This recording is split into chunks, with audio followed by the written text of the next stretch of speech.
help if I turn my microphone up. We are live following the Zwift beta race. I have managed to mess it up so my green screen is still showing. But that's not the end of the world. There you go. You've seen behind the magician's curtain. You can see the magic now. I might then hide myself because you can see my green screen is covering half the race. Anyway, so I'm going to disappear for a little bit anyway. You're going to follow the race. I'll give you an update as to what the hell it is we are watching. And hopefully it will actually remain on the camera view that I've actually chosen.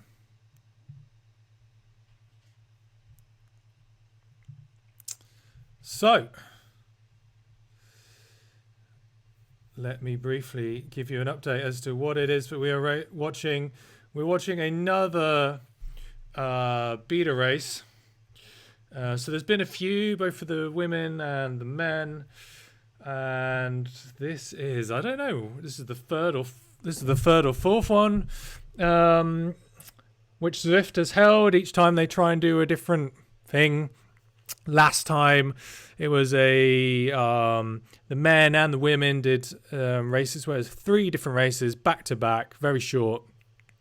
This one is a little bit different. So in this one, they've changed the drafting and race dynamics. So you won't actually strictly be able to see the difference. Possibly you'll see it in the splits, which might occur. So they've increased the frontal area of the rider and the bike, shortened the draft distance. So that means that you're going to lose draft a lot quicker than you have done before in the past, which seems more realistic. Certainly what I was talking about on Nathan's stream yesterday was that, at least in the comments, was that maybe that means that the lead outs become more important now, because if you see it often in sprints where someone can come from way back, and just because they're the end of their whatever 15-30 second sprint is higher than the end of another person's sprint, they can still overtake them onto the line. This feels like that wouldn't be possible, because if they've lost the draft, they're not going to be able to just power their way over the line. So that could be interesting. Sounds, on paper, reading it, sounds like a good change, but we have to see. And the double draft happens when you're in that close proximity draft. So it's gonna be interesting. For me, what I feel like it doesn't necessarily address is the power of the blob. So we'll have to see. There's still not necessarily the incentive to go on a long-range attack. And for me, I've talked about there should be some changes to how you descents. If you're descending by yourself, you should be able to go quicker than a group, which for me, that's like a huge thing which needs to change, because otherwise there is no point attacking on a climb, because you're never going to be able to get away, because the group will be traveling so much faster, which is so unrealistic. Anyway, so we got a little bit of a rise here. It's not normally problematic for people. Normally it lengthens out like this, but again, when you get over the top, unless you're really not paying attention, which possibly a few people haven't been, normally it all comes back together here, unless a team particularly decides, no, we're going to drill it here. If you're doing the flat route, then this is your only opportunity, or one of very few opportunities, to actually try and catch people out. So sometimes it's worth a dig, just to try your luck. See Stevie Young here, 1 second off the back. That's not probably going to be enough to trouble anyone. And there you go. You can see Ollie Jones. He was literally like the last rider, and now he's the first rider. So he just obviously upped the watts over the top, and it just took him all the way through. Same for Steve. You know, he was 1 second off the back. Now he is straight at the front. So no problems there for anyone by the looks of things. So it's not instantly noticeable that there's any change. I think what will be interesting after the race when people can talk about how it actually felt in the race. So let's see. Now, one thing I haven't done, I was just rushing to get everything ready, was to share my link into any channels. So I should probably go ahead and do that, so that people who are interested in Zwift races, for example, can watch the race. I don't know if anybody else is live streaming it. Anyway, how have I got 21 notifications in Facebook? I have no idea. Right. Anyway, we've seen a lot of races on this particular section of the course, and you know that not a lot happens. Is anybody going to try something? I don't really know. Wait a minute. I doubt it though. Especially even though there's no prize money, people still take these beta races pretty serious. I guess because you get to try something different. There's still prestige because you've got a lot of the best riders from Zwift racing. Yeah. Twitch.tv.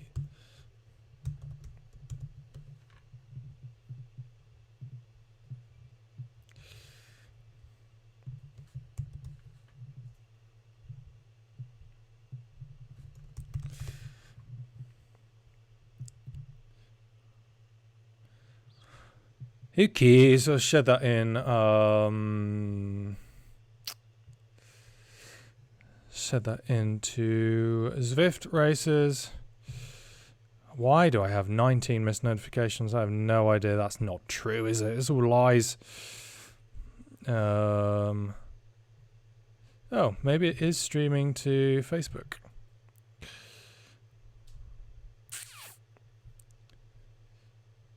Oh my days, it actually did post to Facebook, unbelievably. I'm going to share that too. Share that to Zwift Races. As you can see, it's still pretty chilled. It'll be interesting to see, just how people are going to play it on this particular course. I think most people feel like they know it. They know where the points to potentially attack are. Are they going to think about the racing dynamics and think, this means I'm going to change the way that I race? I'm fairly doubtful, but we'll see. We'll see. That is always the good thing about... I can do a watch party. Yeah, sure, why not? I have no idea about watch parties in Facebook. So normally I focus on streaming on Twitch. For me, it's kind of the easiest, most obvious one. But I think for a lot of people, they just like to watch in Facebook. But obviously from a gaming standpoint, everyone uses Twitch. And it feels, even though the navigation is a bit of a mess, it feels a bit more natural.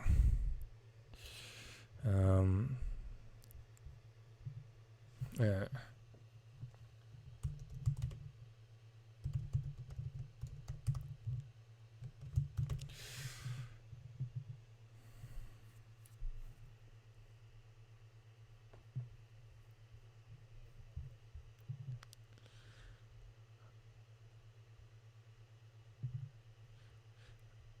All right, get rid of that.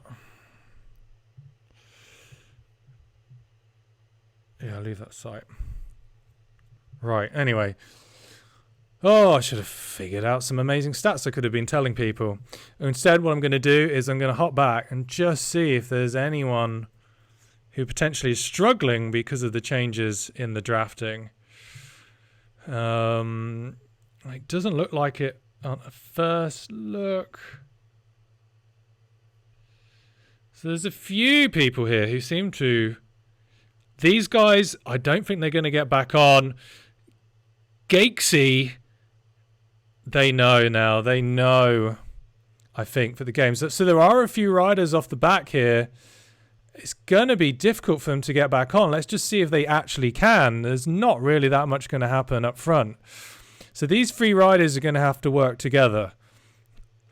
So you've got Blackmon from Evok, and then you've got the two BRT riders, Gakes and Seldenlich. Perfect pronunciation. The gap seems to be going out though. It's 11 seconds. I don't think they're going to get back on. It just seems to be stretching out. So I think their race is up, and everyone behind them is not going to have a chance. I think they know. It's gone out to 13 seconds now. So now we're looking at... That's just my chance to do Matt Berry noises, Toast of London style. So we're 32 riders in this main pack. Let's have a look.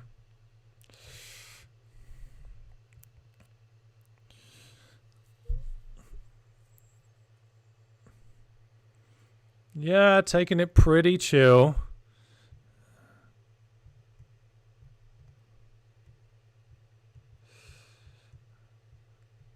So how many were there? I think there was 50 riders, around about 50 riders in the start of this race.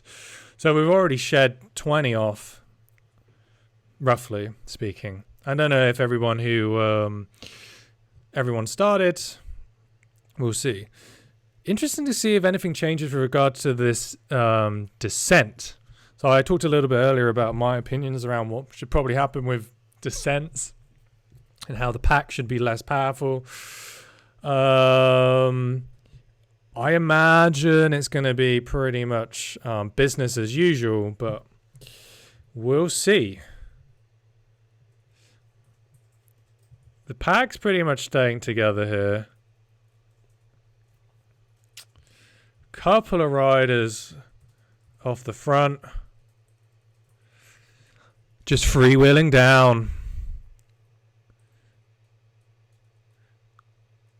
Ollie Jones there. Lovely style. A little bit biased. Lovely style from Ollie Jones. I mean, it's pretty much staying together. I'm not visually seeing any real big differences here. By and large, pretty much as you'd expect. There's one rider who's slightly off the back here. Is he going to get caught out? Let's look back, see. His race might be over. As we said, so the problem is with the draft, you lose the draft a lot sooner than you would do in a normal race. It's one of the changes that they've made. His race is over. Can't see who it is, but anyway, caught out on the descent. So that feels like something different. Clearly, you've got to be a little bit more attentive than you would be otherwise. I think that's one thing which seems obvious. Whoa, there is a lot of burritos here. Damn, we must have gone past Club Bureau. That's a joke for people who live in Chilliquits. Very limited in its scope. So yeah, pretty chill. No one was looking to kind of drill it from for that sprint, even just for the camera. Oi oi. Anyone going to again? This climb, it's not normally one which causes any problem, but maybe with the change in the drafting, it could do if you're just not paying attention. So let's just hop back. And we're going to keep an eye on the riders on the back. So the busier rider here, he's near the back. Of course, you've got the Canyon guys lingering at the back. This could become more of a dangerous game for the likes of Alex West and Ollie Jones. Alex West isn't racing tonight. But Ollie Jones, his countryman, also one to ride at the back. Lionel also on the back. So you've got to just be very careful. I imagine at that point, Lionel there knew he could probably feel, actually, that falling off the back that much made a bigger difference than it did in the past. So it encourages you to get back on. I think, I guess you're natural then, if you're looking at it, if it's really easy to fall off the back of a group, is that then a tactic which means that it's less likely to be a mass peloton coming to the final. Now there are a couple of riders who look like they're off the front. It's obviously unlikely to stick. There's an IS rider there, and it looks like a draft rider as well. It's Matt Brandt. He's putting out a few efforts early on because he's unlikely to be there at the finish. So putting a little dig in now, I guess, for the cameras. It looks like he was with Gavin Dempster there. I think Gavin's probably, you'd expect to see him near the finish. But then it's not a particularly challenging route, this one. So it's going to be really interesting to see. Especially if you're just not paying enough attention. Are you going to be punished more than usual? So let's just skip back to the riders at the back. Quite a few of the Swedish team, Swedish Zwift riders back there. Again, this could be another point where if you're just not paying attention, you could fall off the back. Or if somebody lets that wheel slip. So here's this aerial view just to see. But I think you've got to be really either just not paying attention or really unlucky. So there's a bit of a gap there. I think those two riders will be fine, but they've got to pay attention here. They can't be as, complacent as maybe you would be in another race. Here you'd easily kind of feel the elastic and it would pull you back on. But as you can see, the cryogen rider here, Greenhow, he's not back on yet. And he is doing 700 watts just to try and get back on. So I'm not paying attention to the effort he's having to put in there. I mean, his heart rate's not that. It's going up to nearly 180. So this is really obvious when you look at how many watts. I mean, his watts are all over the place. But he was doing a big dig then to get back on. And he is back on, but you'd be surprised if he's able to hang on all the way because that was a big effort. So that's something which I've not been paying close attention to, but clearly he's going to be regretting that. But I think in a normal race, you'd be absolutely fine. You wouldn't have to put out that kind of effort to get back on the group. Wise, he's now moving up. He does not want to be caught out like that again. There's another rider up the road. I guess, though, it's more interesting to see with these change in the race dynamics what's happening right behind. This group is chill. What will happen with these race dynamics, though, with a group like this? Would there ever be a chance that they could come back if there's enough of them?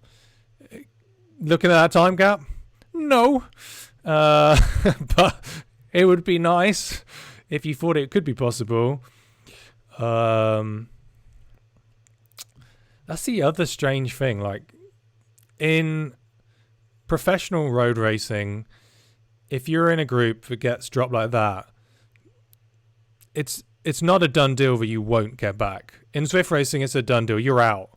You might as well. You can finish for pride, or you can just log off, or just do like a training ride. In the real world, you know, unless there's some really severe side winds like we see in the Sprint Classics, you can probably get back. So it's interesting to see that that's still kind of it's not a problem. It's just different, right? So it's a problem if you are one of the riders off the back, obviously. So it's quite strung out here. I guess maybe some of the riders will try and make that effort, because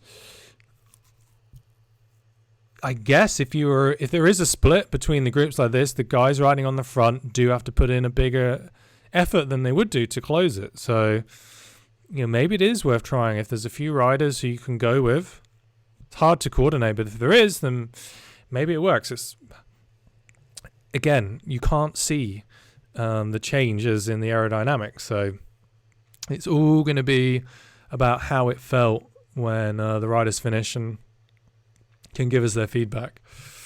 So how many riders have we got in this group now? Still 30. It's pretty solid. I'm going to give some kudos to Greenhow, because big effort to try and get on the back there. Plus he's got a rather snazzy orange sweatband, which is good a reason enough. Although if I was a IS rider, I'd be rocking the orange sweatband as well. That goes very nicely with the blue to orange fade. Little style tip for you guys, maybe for the next race. So if you look at how many watts per kilo most of the riders are putting out for an A group, this is not too extreme at the moment. I guess there's probably is that bit of caginess maybe from around the sprint, knowing that you might just have to be a bit more tactical with regards to how you play it. Hard to say. Right, I'm going to hop over onto Zwift Power just to see where we are in the race proceedings. I presume that the beta race is here. Yes, it is. Okay. So we're just over halfway. Let's head to live.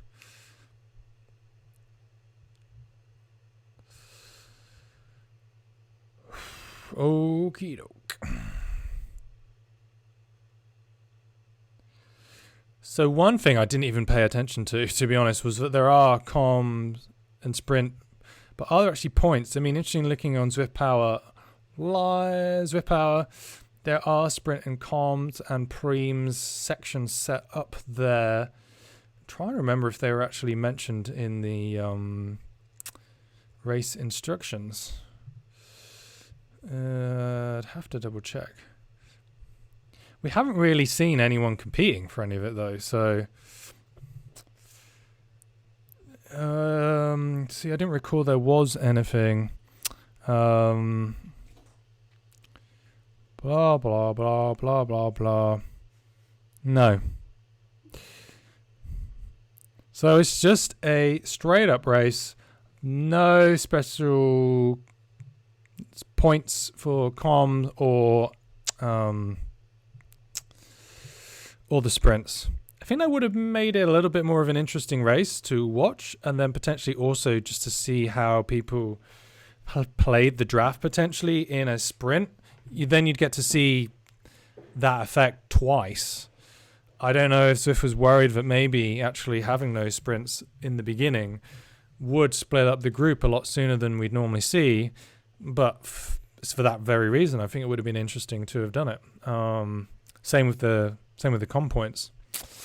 So yeah, nothing to talk about. It's this is probably the most chilled course you could select out of all of the Watopia routes. So we've seen a lot of races. I like racing this one because I'm not much of a climber, and I have a chance on this kind of course, but it's just because it's easier to race. That's just for me. I don't think it's a better one to watch, which I think is a lot of what these beta races should be about.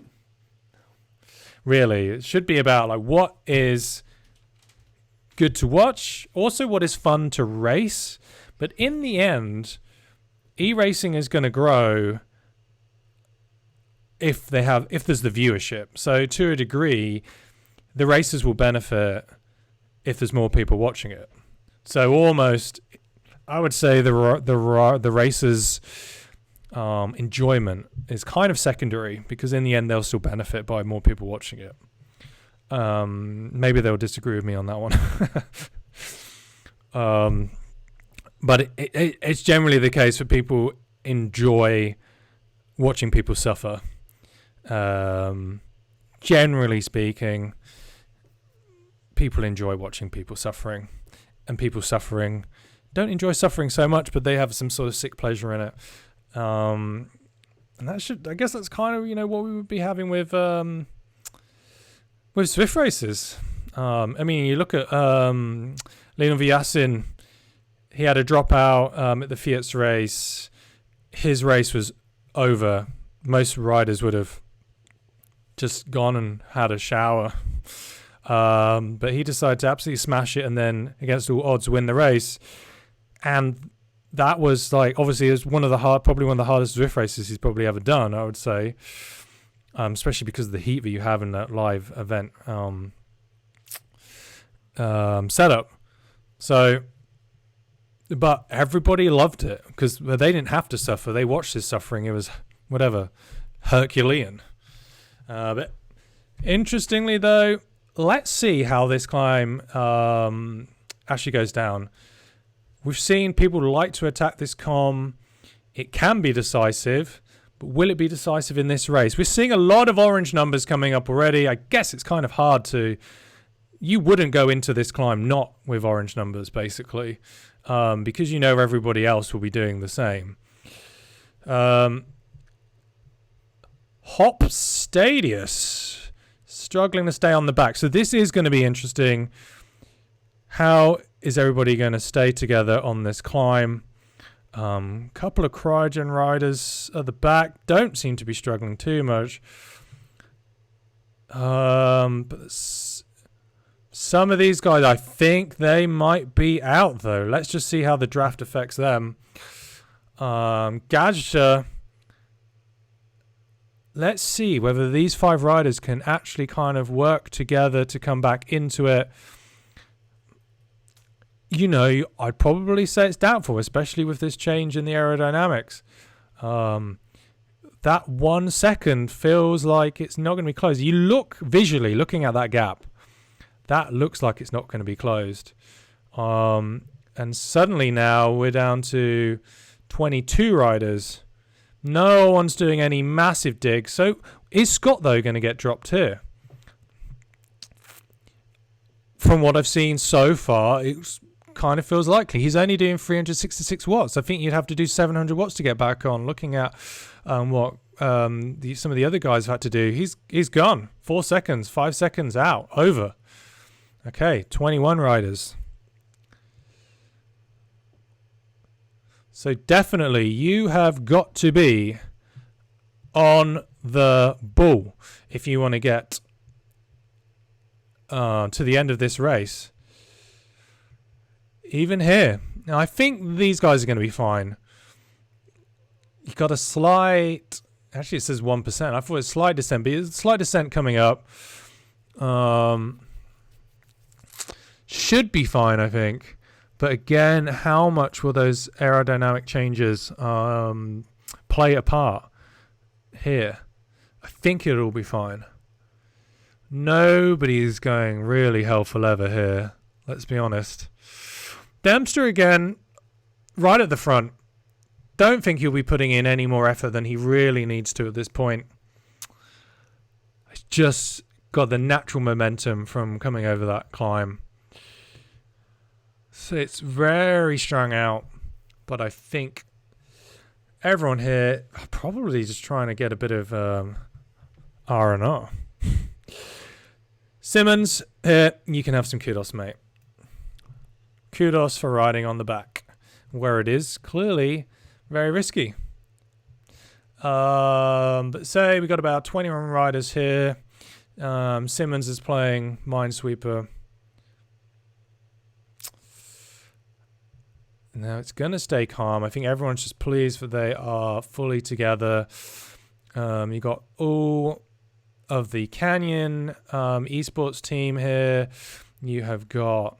They're outnumbered though because there are 4...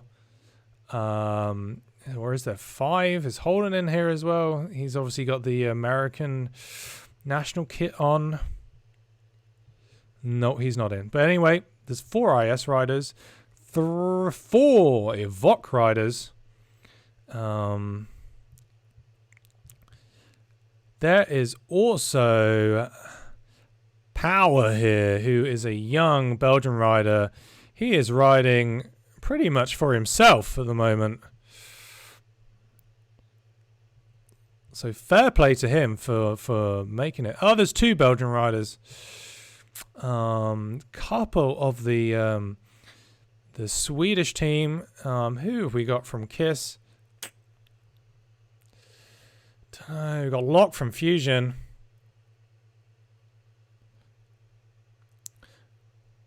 But there's only a few teams here. A couple of draft riders as well. So pretty much as everyone you'd expect to see at this point. Which does mean it's going to be quite interesting when it comes up to that final sprint.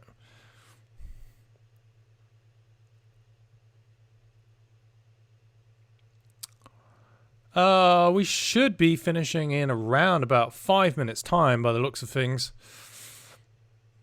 I think for the time being though, you know, after this section we've got a bit of a descent and then it's more or less kind of flat to the finish. It's not a lot with regards to, you know, there's not many opportunities for the riders here to actually, you know, go on the attack. It'll be interesting to see though, because there's 2 teams with 4 riders. You got IS with 4 riders, you got Evoque with 4 riders. They have to use their numerical advantage here, surely. They're not going to want to leave it to a sprint. That's going to be foolish. So they know the aerodynamic changes are there. Everyone knows what the ball is. Well, everyone knows what the ball is? Yeah, sure, everyone knows what the ball is.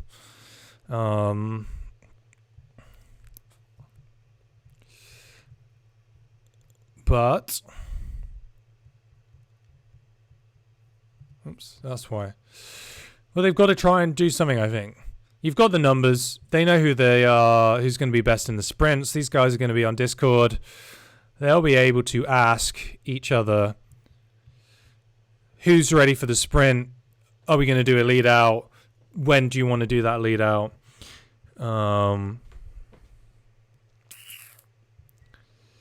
Interesting. Dropping the featherweight here because they know he's going to go under the banner. I'm going to be hoping to get a aero power up. So classic tactics. Throw away the feather. Probably must have picked that up at the top of the comm. That's the worst when you go over the crest of a comm and then you pick up a feather. How irritating is that? The answer is very irritating unless you're doing a really hilly course. Unless you're on Richmond.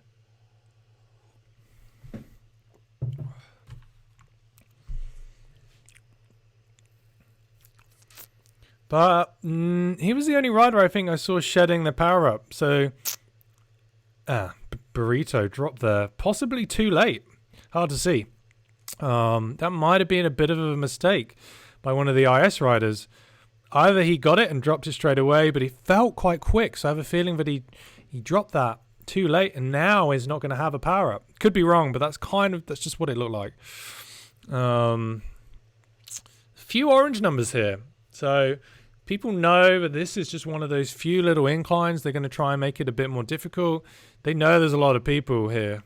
So Zimmerman's at the front, Deacock, Larson, Barra. Barra, by the way, means bread in Welsh. True story, although it's spelled differently. Anyway, the bread man.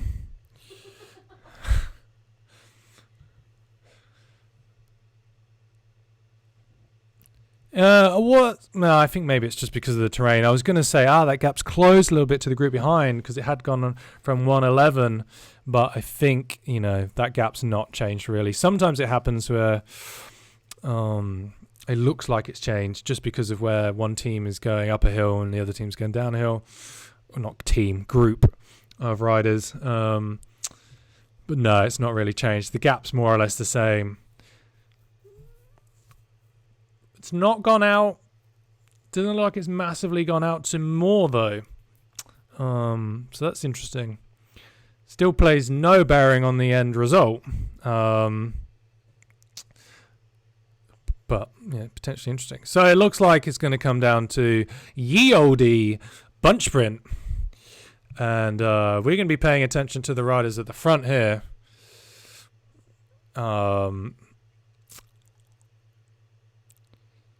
Is anyone going to go long? Are there going to be any lead-out trains, like proper lead-out trains, not just the... Canyon did as close as you're going to get to a proper lead-out train in the race the other day in the Callis Cup. That's as close as you're going to get, but with these different dynamics, are we going to see a different style of lead-out? Is anyone going to know how to play it properly in order to do it? This rider here, Lundqvist, though,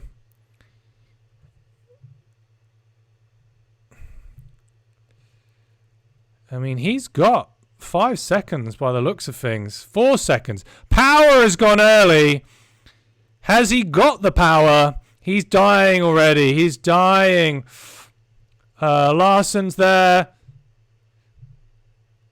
He's going to be overtaken here. Zimmerman, it's hard to see. Looking at who finished there, it looked like the two ZCC riders went over the line first, but then it was really hard to tell. Stevie Young. We're going to head over to Zwift Power, see what the results say.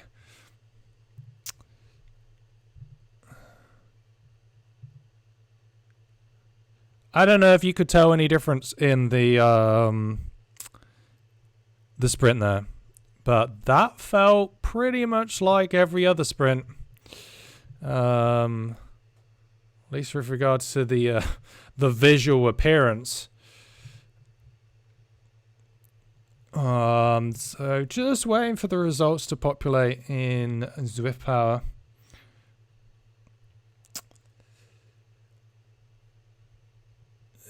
No, I do not want to see sign-ups because I already know who has signed up. The results haven't come up just yet, so we'll wait for those. Tell me, what do you think? Do you think that there was actually any kind of noticeable difference at all? And now I look at the comments. So thanks everyone who messaged me. And Eric Min kindly asked, no racing for you tonight. No, Eric, definitely not. There is no chance I would be able to keep up with these boys. I get exhausted enough just watching them. Let's wait. Let's have a look. Thanks, though, for everyone who did send in your comments.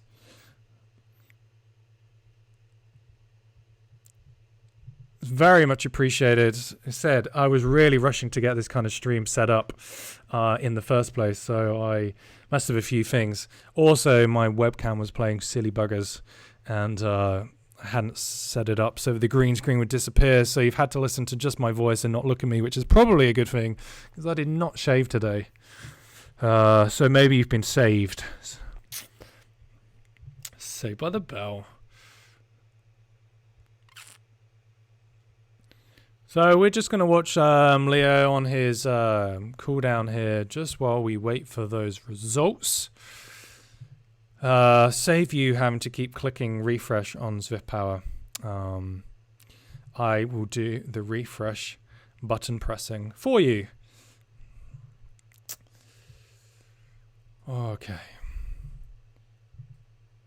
Anyway, as I said, let me know in the comments whether you think there was any, you could see a difference. Could you see a difference in that sprint? I couldn't see a discernible difference. What was really obvious, though, was how easy it is to get dropped off the back of that group. And I think there was a lot of people who weren't expecting to be struggling so quickly. Is that a good thing? Don't know. It's interesting though because I knew those were the changes in the race dynamics that forced me to pay attention to what was happening at the back of the race rather than what was happening at the front of the race. And that's, I guess that's kind of sort of the opposite of what happens if you're watching like a normal bike race. Again though, Zwift and Zwift Classics, that was last year. No, the Spring Classics, yeah, you do actually look a lot at the back of the race. It's just unlike a lot of other races, I would say. They're kind of unique in that way, especially when you end up with a lot of these crosswinds, which happen a lot in the Spring Classic races.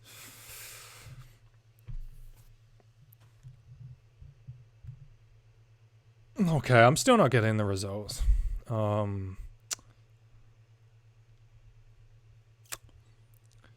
So I cannot tell you right at this moment in time who was the definite winner.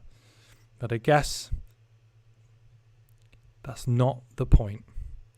You're going to tell me it is. You're going to tell me it is. I'm also probably going to agree with you. Yeah. So I don't know. I don't know what my opinion is. I think that